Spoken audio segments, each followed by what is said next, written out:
नमस्ते योगीस। आज हम करेंगे यौगिक सूक्ष्म व्यायाम। जब भी हमें योगासन करना होता है तो उससे पहले हमें अपने शरीर के सारे अंगों को एक्टिव करना होता है, क्योंकि जब भी हम सुबह उठते हैं तो हमारे शरीर में मतलब अकड़न होती है और हमारे में सुस्ती होती है। तो इसी सुस्ती को अकड़न को दूर करने के लिए हमें सबसे पहले यौगिक सूक्ष्म व्यायाम करना बहुत ही आवश्यक होता है, ताकि जब भी हम योगासन करें तो उस समय हमारे शरीर के सारे अंग क्रियाशील बने रहे और उनमें संतुलन बना रहे और योगासन के टाइम या समय हमें कोई भी इंजरी या कोई भी कोई भी प्रॉब्लम ना हो और हमारा योगासन भी ठीक प्रकार से हो जाए और हमें इसके लाभ भी ठीक प्रकार से मिले। यौगिक सूक्ष्म व्यायाम करने के बहुत से फायदे होते हैं। इससे हमारे शरीर का लचीलापन बढ़ता है, फ्लेक्सिबिलिटी बढ़ती है और इससे हमारा ब्लड सर्कुलेशन ठीक से होता है। दूसरा, इसके तीन और फायदे हुए, जैसे कंसंट्रेशन, हमारी मानसिक एकाग्रता को बढ़ाता है। दूसरा, ये हमारे शरीर के अंगों पे काम करता है। तीसरा, ये हमारे जो सांस लेने की प्रक्रिया होती है उसको अच्छा करता है। तो हम सबसे पहले यौगिक सूक्ष्म व्यायाम करने से पहले हमेशा की तरह एक यौगिक ब्रीथ करेंगे, डीप ब्रीथ करेंगे और उसके बाद ओम की चैंटिंग करेंगे। आप चाहे तो कोई भी मंत्र का उच्चारण कर सकते हो। तो आप भी मेरे साथ करें ओम की चैंटिंग। किसी भी आसन में बैठ जाए, सुख आसन में बैठ सकते हो। और एक और बात, जो लोग नीचे नहीं बैठ सकते वो आराम से बेड पे, सोफे में बैठ के भी कर सकते हैं। आजकल वैसे भी सर्दियों में लोग योगा करने में या किसी एक्सरसाइज करने में बहुत ठंड लगती है तो कर नहीं पाते हैं। तो वो लोग जो कर नहीं पाते या किसी लोगों को योगासन करने में कोई परेशानी होती है तो वो लोग अगर सूक्ष्म व्यायाम भी करेंगे तो उसके भी उनको बहुत फायदे होंगे। तो आप बेड के ऊपर बैठ के आराम से योगासन कर सकते हो, और जिसकी वजह से हमें अगर हम पहले तो आलस आएगा, लेकिन अगर करते जाएंगे, अच्छे तरीके से करेंगे तो हमारे शरीर की जो भी ठंड है वो भी गायब हो जाएगी और दूसरे हमारे शरीर में फुर्ती भी आ जाएगी। तो आप भी मेरे साथ करिए। सबसे पहले हम क्या करेंगे, किसी भी आसन में बैठ जाएंगे और सबसे पहले डीप ब्रीथ करेंगे।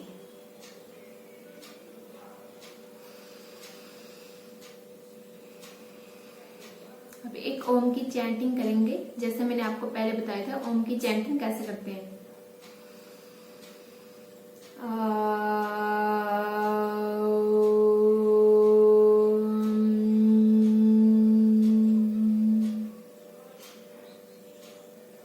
डीप ब्रीथ करने से हमारा जो स्ट्रेस होता है और रिलीफ होता है, अंदर से हमें शांति अनुभव होती है और रिलैक्स फील होता है।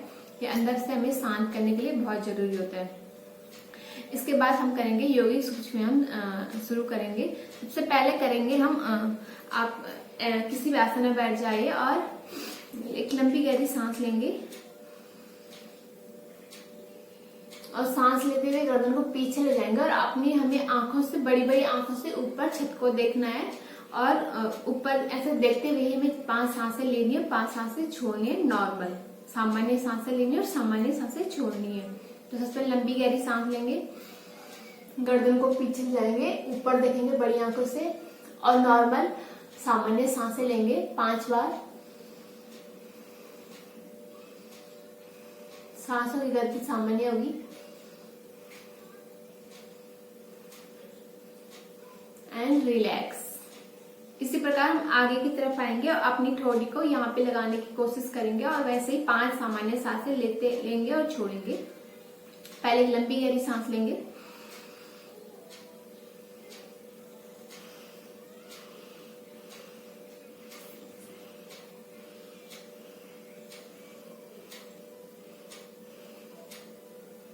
ये हमारी एकाग्रता बढ़ाने के लिए बहुत ही फायदेमंद होता है। दूसरे, हमारी गर्दन की जो मांसपेशी होती है, क्योंकि हमारे यहाँ पे खिंचाव हुआ था, महसूस हुआ था, तो उसके लिए बहुत ही फायदेमंद होती है। तो ये हमारी गर्दन के लिए।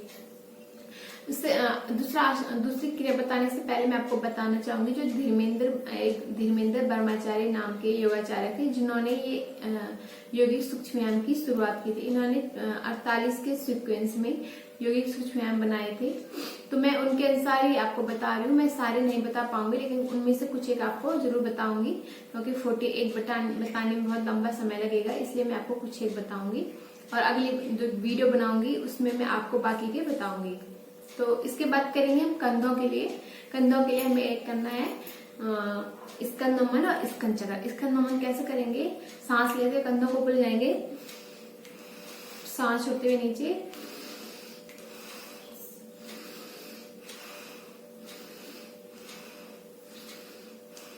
इसका चक्र कैसा होता है, अपने दोनों हाथों को अपने कंधों के ऊपर रख के यूं जोड़ देंगे, ऊपर ले जाते हुए सांस लेंगे, ऐसे नीचे लाते हुए सांस छोड़ेंगे,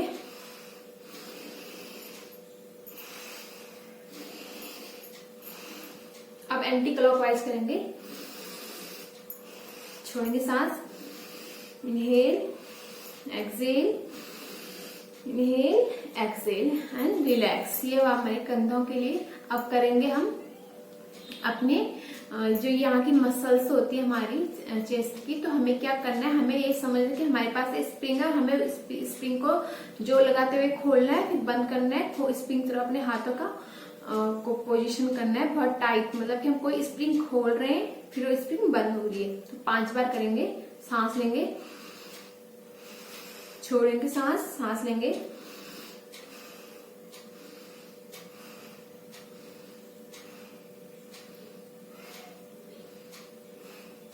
रिलैक्स। ये हमारे जो यहाँ की मसल्स होती है, कंधे होती है, इसके लिए बहुत फायदेमंद होता है। दूसरा करेंगे अपने हाथों के लिए। बहुत लोगों के हाथों में कलाई में बहुत दर्द होता है, तो उनको क्या करना है, सांस लेते हुए हाथों खोलना है, ऐसे पंजों को खोल हाथ के, सांस छोड़ते हुए बंद करना है, खोलना है,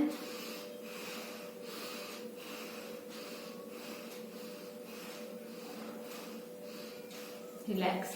दूसरा करेंगे हम अपने पूरे हाथ के लिए। उसके लिए हमें क्या करना है, अपने हाथों को यूं फैलाना है, सांस लेते हुए यूं ले गए, सांस छोड़ते हुए वापस, सांस ली, सांस छोड़ी, सांस ली, सांस छोड़ी,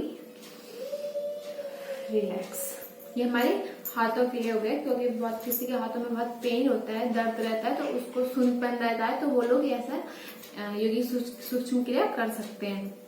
दूसरा अब हम करेंगे कुछ खड़े होकर करेंगे कुछ क्रियाएं, 2-3 क्रियाएं। उसके लिए आप अपने स्थान पे खड़े हो जाइए। इन्हें कहते हैं कटिशक्ति विकासक क्रिया। इसके लिए क्या करना है, सबसे पहले हमें अपने दोनों पैरों को हल्का सा खोलना है और क्या करना है, अपने दोनों हाथों को यूं पीछे ऐसे पीछे बांध देना है यूं, और क्या करना है, अब पैरों में थोड़ा सा गैप रख के सांस लेते हुए पीछे जाना है। ये होती है फॉरवर्ड और बैकवर्ड बेंडिंग, आगे पीछे मुड़ना। सांस लेते हुए पीछे गए, सांस छोड़ते हुए 90 डिग्री अपनी कमर को करके सांस छोड़नी है, फिर सांस लेते हुए फिर आगे, फिर आगे, फिर पीछे आते हुए सांस लेते हुए रिलैक्स करना है। अब हमें इसका एक दूसरा वर्जन करना है। उसके लिए हमें क्या करना है, अपने दोनों वो ये तो फॉरवर्ड और बैकवर्ड बेंडिंग हुई है, तो हमें साइड बेंडिंग करनी है।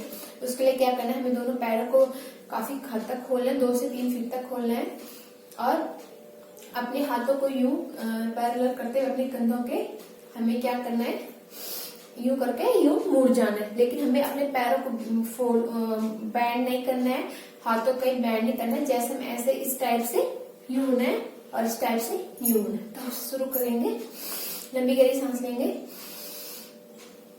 कंधों को पैरेलल करेंगे एंड बैंड वन साइड, सांस छोड़ते हुए, देन सांस लेंगे, सांस छोड़ते हुए दूसरी साइड, सांस लेंगे, सांस छोड़ते हुए दूसरी साइड, सांस लेंगे, सांस लेते हुए दूसरी साइड, सांस लेंगे एंड रिलैक्स।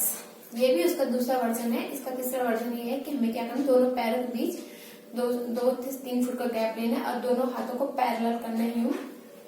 तो और क्या करना है, हमें अब ये हाथ को हमें पीछे जाते हुए ऐसे ले जाना है, कैसे, जैसे ये है, इसको हमें यूं ऐसे टाइप, ये जो सारे हाथ का जो हमारा इंड होगा वो हमारे कंधे के पास में होगा, बिल्कुल पैरेलल। तो क्या करना है, इसके लिए हमें अपने पैरों को नहीं मोड़ना है, अपने कंधों कमर को नहीं मोड़ना है, हमें सिर्फ मोड़ना क्या है, सॉरी, अपनी कमर को मोड़ना है, अपने पैरों को घुटनों को बिल्कुल भी बैंड नहीं करना है। तो आप भी खड़े जाइए इस तरह से, पैरों के बीच में 2 से 3 फुट का गैप करके लंबी गहरी सांस लेंगे, बैंड होंगे अपनी कमर से, लंबी गहरी सांस ली, बैंड होंगे पीछे की तरफ विदाउट लेग को बैंड किए हुए, सांस छोड़ेंगे, सांस लेंगे, सांस छोड़ेंगे, सांस लेंगे, सांस छोड़ेंगे एंड सांस लेके रिलैक्स। इसके बाद करेंगे हम घुटनों के लिए। उसके लिए हमें क्या करना है, जैसे हमें किक करते हैं फुटबॉल पे, उस तरह से किक करना है। इसे कहते हैं जंघा शक्ति, जानु शक्ति, विकास शक्ति। जानु मतलब घुटने के लिए। इसके लिए क्या करना है, सबसे पहले खड़े हो जाए सीधे और लंबी गहरी सांस लेंगे, सांस छोड़ेंगे, सांस लेंगे, सांस छोड़ेंगे, सांस लेंगे, सांस छोड़ेंगे, सांस लेंगे, सांस छोड़ेंगे। दूसरा भी सांस लेंगे, सांस छोड़ेंगे, inhale exhale, inhale exhale, inhale exhale and relax. अब करेंगे हम अपनी काफ मसल्स के लिए, जो हमारी वाली मसल्स होती है। कई लोग यहाँ बहुत पेन होता है और इन्हें काफ मसल्स कहते हैं। इनकी मजबूती के लिए हमें क्या करना है, कौन सा क्रिया करनी है, अपने पैरों अपने पूरे वेट को अपने पंजों पे लेना है। ऐसे यूं सांस लेते ऊपर, सांस लेते छोड़ते हुए नीचे, फिर सांस लेते ऊपर, सांस छोड़ते हुए नीचे, सांस लेते ऊपर, सांस छोड़ते हुए नीचे, सांस लेते ऊपर, सांस छोड़ते हुए नीचे। इस प्रकार मैंने आपको बताया खड़े हुए कौन से हमें क्रिया करनी है। अब करेंगे हम अपने पैरों के लिए। उस पैरों के लिए होती है पाद चक्र, पाद नमन। पाद नमन के लिए हमें क्या करना है, अपने दोनों पैरों को यूं मिला देना है इस प्रकार से और सांस को लेना है। जब पैर को अपनी तरफ करेंगे, सांस को छोड़ना है, जमीन की तरफ करेंगे तो अपने कमर बिल्कुल सीधी होनी चाहिए। यूं देखिए इस प्रकार से दोनों पैर हमारे मिले हुए होने चाहिए और कमर बिल्कुल सीधी यूं दंडासन में बैठ के। ये जो वो है हमारे पैर बिल्कुल टाइट होने चाहिए, कसे हुए होने चाहिए। क्योंकि जब भी हम ये करते हैं तो हमारे अगर हम इस मसल्स हमारी टाइट रहेंगी तो हमें बहुत फायदा होता है इसको करने का। सही तरीके से इसके करने का सही तरीका है कि हमें पूरे अपनी मसल्स को टाइट रखना है। कमर बिल्कुल सीधी, सांस ली, सांस छोड़ी, 1 2। इसको करने से हमारे घुटने का दर्द, हमारे जो काफ मसल्स है, थाई मसल्स है, हिप मसल्स है, ये मजबूत होती है। अगर इनमें पेन हो रहा हो तो अगर लगातार करते हैं सही प्रकार से तो हमें इससे राहत मिलती है। रिलैक्स। अब करेंगे हम गुष्ठ चक्र। गुष्ठ चक्र करने के लिए हमें क्या करना है, उसी प्रकार से बैठना है दंडासन में। अब दोनों पैरों के बीच गैप करना है और उनको गोलाकार घुमाना है। तो इस पैर के एक पैर के पंजों को दूसरे पैर के एड़ी पे लगाने की कोशिश करनी है। जब पैर ऊपर आए तो हमें सांस लेना है, नीचे जाते हुए सांस को छोड़ते हुए फिर ऊपर आते हुए सांस लेनी है। तो स्टार्ट करेंगे 3 बार क्लॉकवाइज, 3 बार एंटी क्लॉकवाइज करेंगे। 1 2 3 and anti clockwise 1 2 3 and relax. इसमें भी हमें अपनी पूरी मसल्स को टाइट रखना है और रिलैक्स करना है। अब करेंगे हम एक घुटने दर्द के लिए बहुत फायदेमंद होता है। हमें क्या करना है, अपने एक पैर को यूं अपने दूसरे पैर के नीचे रखना है अपने, और ये वाला घुटने को थोड़ा उठाना है इस तरह से। और क्या करना है, इस पैर को कमर बिल्कुल सीधे रख के यूं इस तरह से इसको मोड़ना है। ये हमारे घुटने दर्द के लिए बहुत ज्यादा फायदेमंद होता है। हमारी मसल्स पैर की इससे रिलैक्स होती हैं, मजबूत होती हैं और हमारा जो ब्लड सर्कुलेशन होता है नीचे की तरफ अच्छी प्रकार से होता है।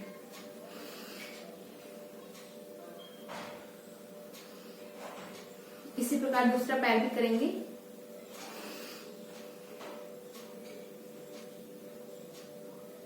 रिलैक्स। अब करेंगे हम तितली आसन या भद्रासन, बंद कोण आसन।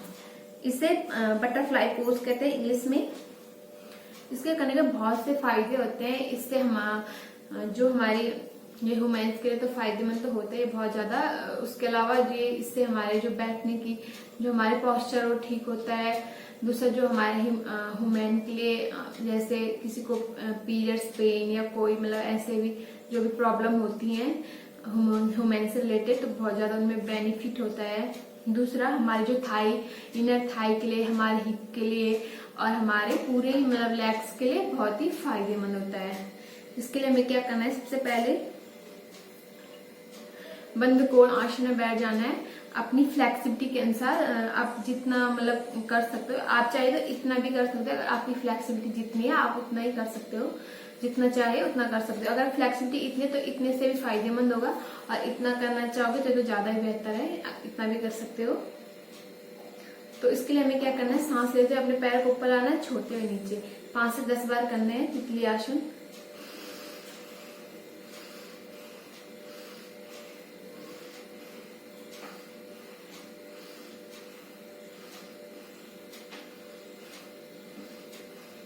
Then relax. अब करेंगे हम चक्की आसन। पुराने जमाने में चक्कियां चलाते थे तो उसमें लोग बहुत मेहनत करते थे, तो आज हम आर्टिफिशियल चक्की चलाएंगे तो हमें पता चलेगा कि इसमें कितनी मेहनत लगती है।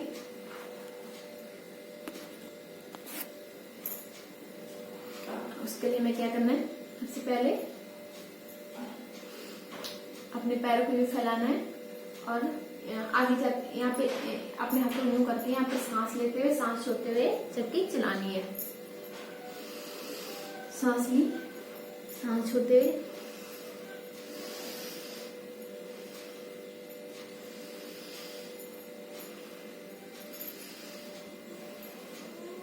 अब एंटी क्लॉकवाइज।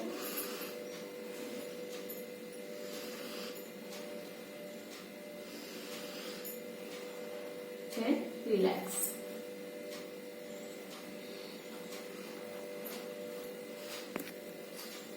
तो मैंने आपको बताया कि ये यौगिक सूक्ष्म व्यायाम क्यों करते हैं, इससे क्या फायदे होते हैं। दूसरा, इसका जो करने का टाइम होता है खाली पेट करना बहुत बेटर होता है। अगर खाली पेट ना कर पाए तो खाने के 3 से 4 घंटे बाद करें, या फिर अगर चाय कॉफी पिए तो उसका आधा घंटे बाद आप यौगिक सूक्ष्म व्यायाम कर सकते हैं। तो दोस्तों, अगर आपको मेरी वीडियो पसंद आए तो प्लीज मेरे चैनल को लाइक और सब्सक्राइब करें, ताकि मैं अपनी और वीडियो बनाऊं और आप तक पहुंचे। प्लीज प्लीज मेरे चैनल को जरूर सब्सक्राइब करें। धन्यवाद।